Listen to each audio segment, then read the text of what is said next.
has used all levers of his power and position for his corrupt personal benefit and control. This legacy has been known for years by Democrats who have enabled him in the state of Illinois. Illinois House Democrats have voted for Mike Madigan as Speaker. They've received millions of dollars in campaign contributions from Madigan Enterprises. They've supported him as chair of the Democratic Party of Illinois. Today, I suspect you'll hear from Democrats who wish to have a little bit of revisionist history to talk about when they decided to step up and oppose the reign of Mike Madigan as Speaker. But it's important that we remember the truth and how this process actually played out. It began in July 2020 with an announcement from the U.S. Attorney's Office of a deferred prosecution agreement with Commonwealth Edison. It was then, just 1 month later, in August of 2020, that I joined Representative Chesney and House Republican leader Jim Durkin to invoke House Rule 91. This was the process, a very important, solemn, and deliberate process that launched a special investigating committee in the Illinois House of Representatives.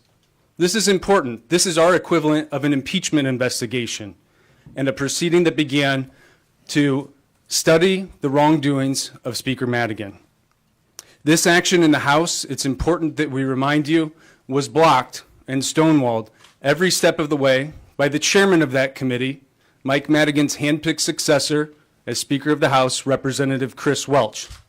This was an important process, one that we are now seeing the results playing out with the affirmation of all of the allegations contained in the deferred prosecution agreement. It's important that we talk to you about that process, and I'd like to now introduce our Deputy Republican leader who served on that committee, Representative Tom Demmer.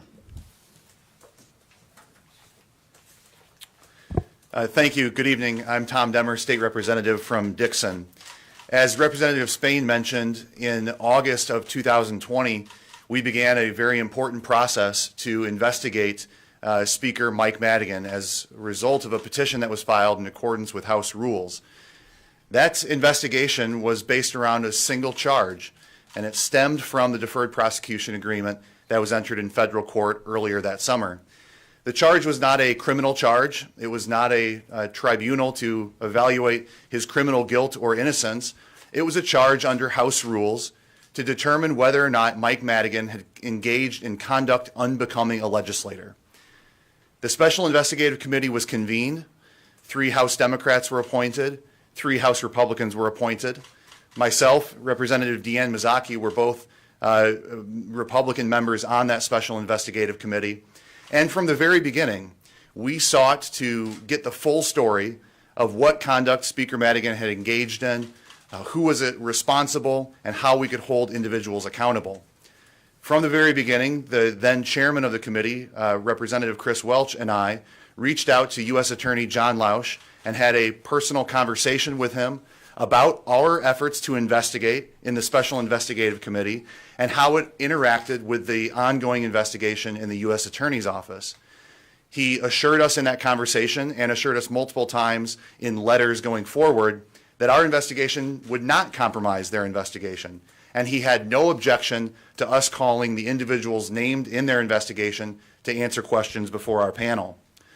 We invited those individuals to testify, including Mike Madigan and Mike McLean. They declined to participate, unsurprisingly. We then sought to use the subpoena power of the Special Investigative Committee to compel their testimony, with the idea that how could we evaluate the conduct of Speaker Madigan without hearing from him and being able to ask him questions. House Democrats on the panel voted against those subpoenas. We held only 3 meetings over 3 months. We heard from only 1 witness when House Democrats voted unanimously that no charge was warranted for conduct unbecoming a legislator. They shut down an investigation and willfully ignored the conduct that was entered in federal court as part of the deferred prosecution agreement, which has resurfaced today in criminal charges against Mike Madigan. They willfully ignored that conduct in order to protect their own political patron. The investigation should have proceeded. The investigation should have gotten the answers, and we should have been acting in late fall of 2020 to take action against Speaker Madigan instead of waiting for the criminal justice system to do it for us. The important message here today is that ethics require more than just not breaking laws, that a culture of ethics in Springfield doesn't wait for an indictment to happen, but that we hold each other accountable, that we go through the appropriate process, and that we get the answers that we need when we need them. I'll now turn it over to the House Republican leader, Jim Durkin. Thank you, Tom, Ryan, and Deanne. This is it right here. This is it. Today may be the darkest day in Illinois government history. Right here, all 106 pages. This 22-count federal indictment against former Democrat Speaker Michael Madigan is the beginning of the power cleaning so desperately needed in Illinois government. This indictment is the most sweeping public corruption charge and case to hit Illinois in decades. The depth of this corruption that's alleged in the indictment is truly breathtaking. But this is not just an indictment against Michael Madigan, but it's an indictment against the Democrat Party of Illinois that he ran for decades. It also starts at the top with Governor Pritzker, who was elected with the full force and backing of Michael Madigan. Speaker Welch, Mike Madigan's hand-picked successor, and all of the House Democrats who gladly drank from the Madigan trough over the many decades and even up to the last November's election, even after the deferred prosecution agreement was entered. Today, you will hear from many House Democrats who spent years benefiting from Mike Madigan's power and spoke out only when it was politically advantageous. Be wary of them. Also, remember that as our caucus push forward for answers and as we push forward for the truth at the Special Investigation Committee, we were stymied at every turn by those who would rather protect Mike Madigan than reform our state. For those Democrats who protected Michael Madigan at the Special Investigation Committee, Speaker Welch, Representative Manley, and Representative Hernandez, history will not be kind to you. Your sheltering and protection of Mike Madigan during the Special Investigation Committee was a disservice to Illinois and to all of their constituents. But don't believe this is over.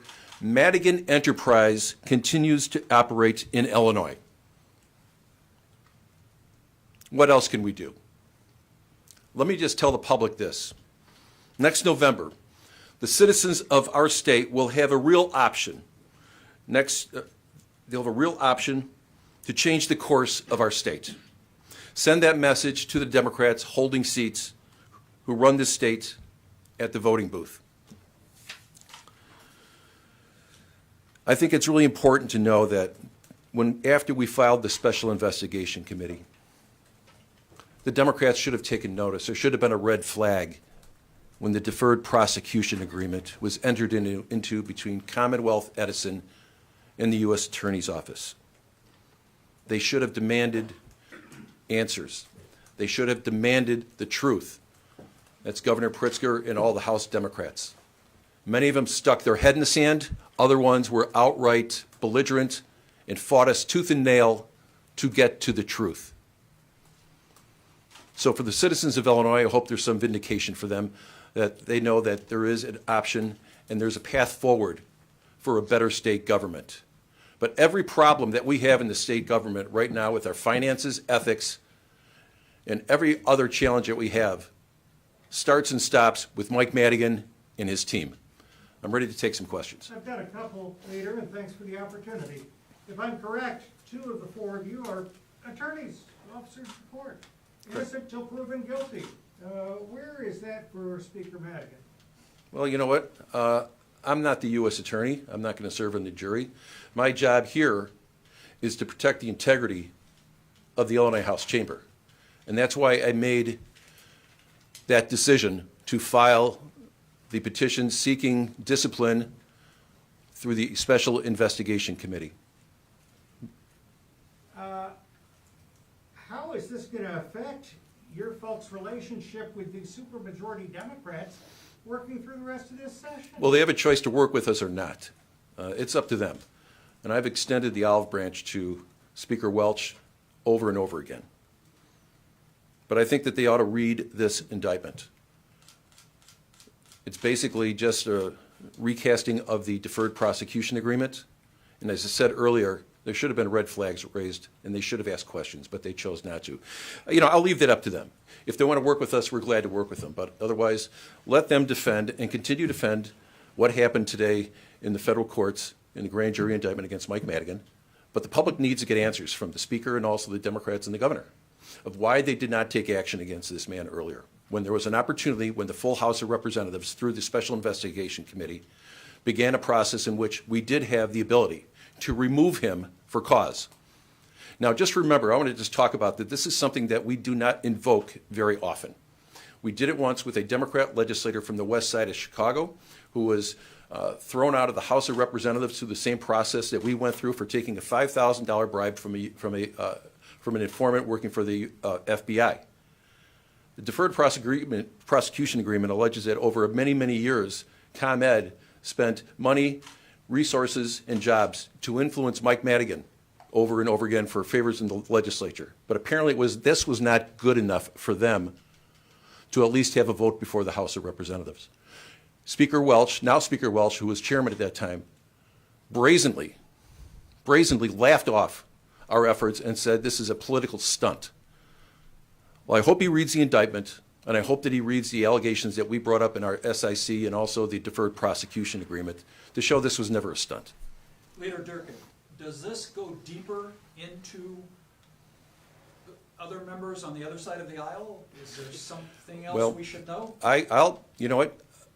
Someone's going to have to decipher a lot of the individual A, B, C, and D's in there. I have not been able to connect the dots on that, but I would assume that anybody who is referenced in that in there clearly has been in communication with the feds, but I can't say who's left.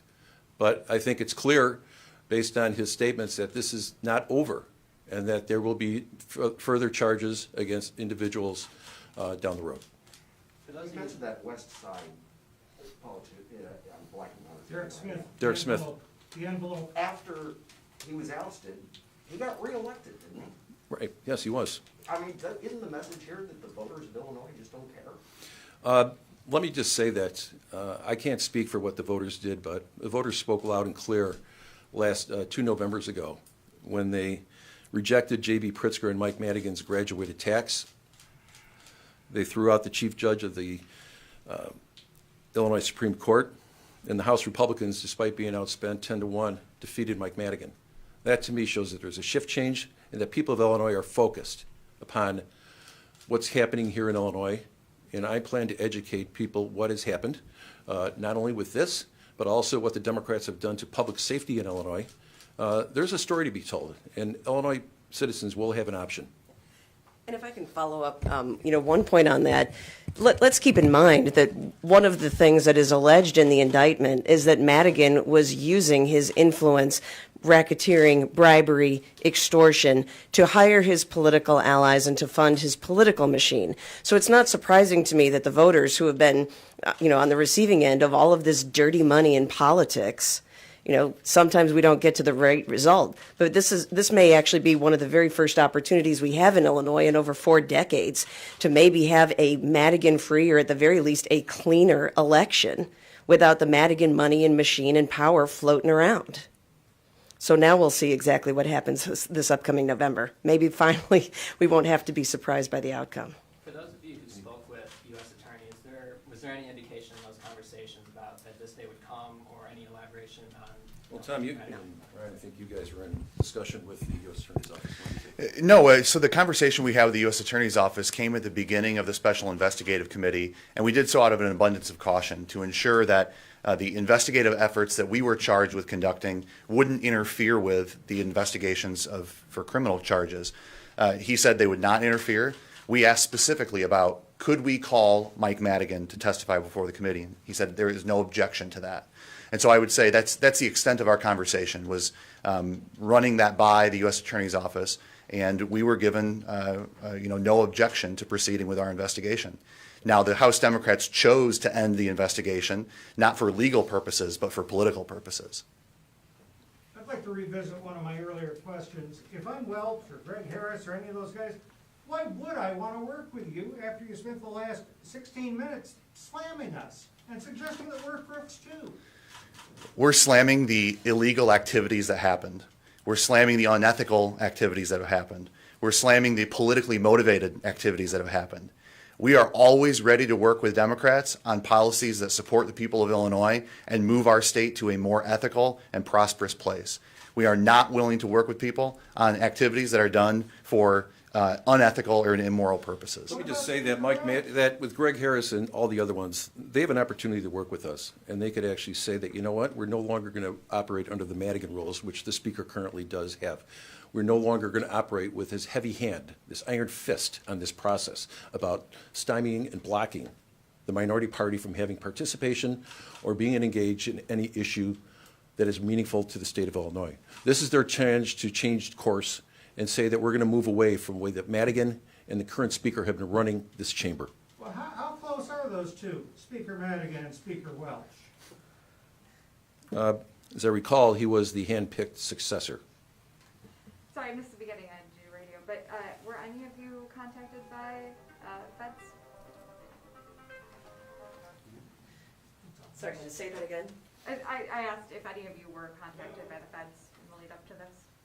No, no. Peter, can you work closely with Speaker Madigan just by, because of your position? In terms of just thinking about, when we get through these documents and see, what he is alleged to have done wrong, was there ever indications for yourself working with him that there was problems going on, or to you was it just, politics? Only thing I knew about anything related to Mike Madigan regarding these charges came up in the press. There was nothing alarmed me in the course of our negotiations with anything, but I will say that my moments with Speaker Madigan were very limited over my time as House Republican leader, and very and they didn't happen very often. They were very short. So we did not have this chummy, relationship where we chatted on a daily basis. Never happened. Well, Leader, the Tribune did a big investigation a number of years ago, and our friend Steve Brown said they couldn't find the needle, so they printed the haystack. And with, he's almost 80 years old, and he's only now being charged. So with that record of not being charged, where did he go wrong now? Where did who? Mike Madigan. You know what? Read the indictment, and it's apparent to me that there were conversations that were captured between Mike Madigan and Mike McLean. But obviously, there will be, as this case progresses, you'll find out that there are probably cooperating witnesses who've been brought in, which is not unlike any other type of federal investigation at the grand jury, to support the charges. But eventually, things catch up on you. And if you're going to choose a path that is not worthy and that it's against the best interest of the public, we've seen time and time again that they get caught up with some type of federal or state charge. We currently have at least 8 or 9 Democrats who are retired former senators and representatives who are either convicted defendants or convicted individuals, or they are awaiting trial in the federal court for tax charges, charges relating to ComEd, charges relating to the red light camera scam. So I hope that the people in those chambers realize that they can't get away with this. You can't get away with this type of conduct. But it seems to me that every time we do have something of this nature, it doesn't change the attitude of the men and women who run these chambers. We saw the perfect example of it was when they tried to pass you would think after Representative Arroyo was serving in dual capacity as a legislator but also as a lobbyist and was trying to bribe a sitting state senator, that we would outlaw the whole practice of lobbying by legislators. The Democrats would not accept that. That would not go into their ethics reform bill. So You'd like to think they'd learn from history, but they still haven't. Why do you think it took so long? Why do you think it took so long for enough cooperating witnesses to come forward for the FBI to help build their case? That's just the way they operate. They've got time, and they usually, when they proceed with a case of the grand jury for a final indictment, it means that they have locked up their case with their witnesses and their evidence. I mean, the rumors have been swirling around Speaker Madigan for a long time, way before this indictment. You know, why now? I couldn't answer that question, but I think they take their time. They're very thorough, and they don't leave any stone untouched. We have a question texted in from. Revise the ethics bill and kind of bring that topic more and give some more bite to that, to the ethics.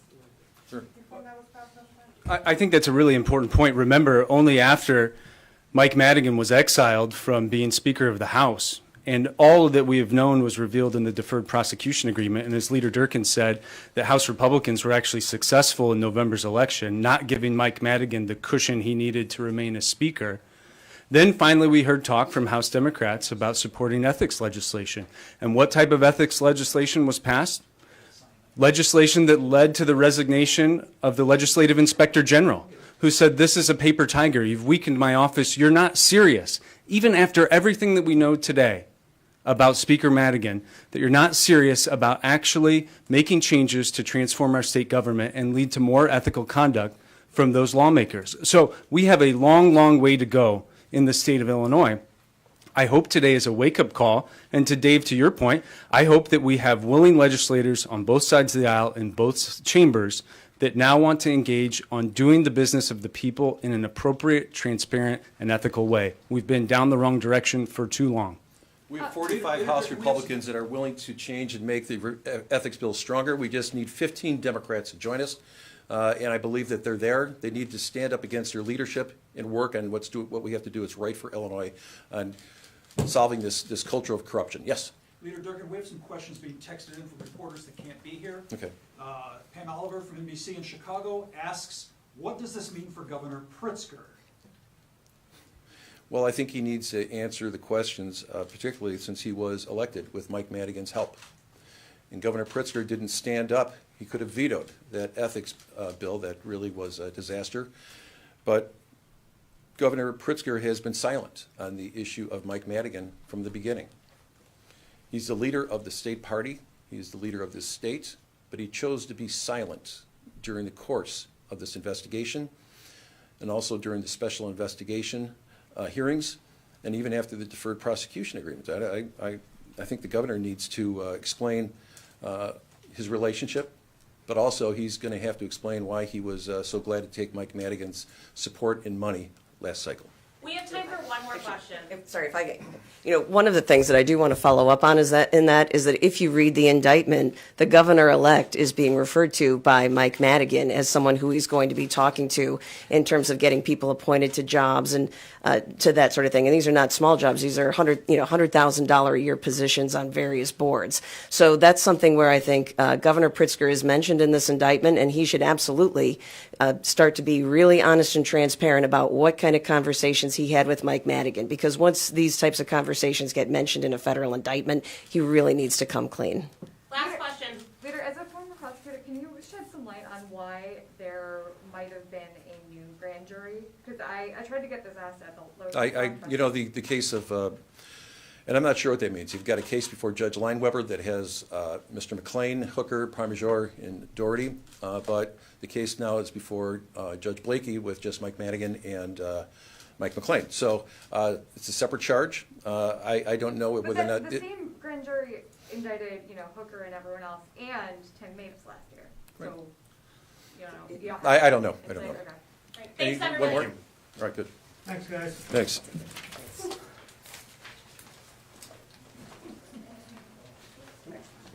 Reporters, before you go, we're being told that the Democrats will be in shortly. So you may want to stand by. I don't know how quick, but there are going to be 19 of them. Did he say 19? I think.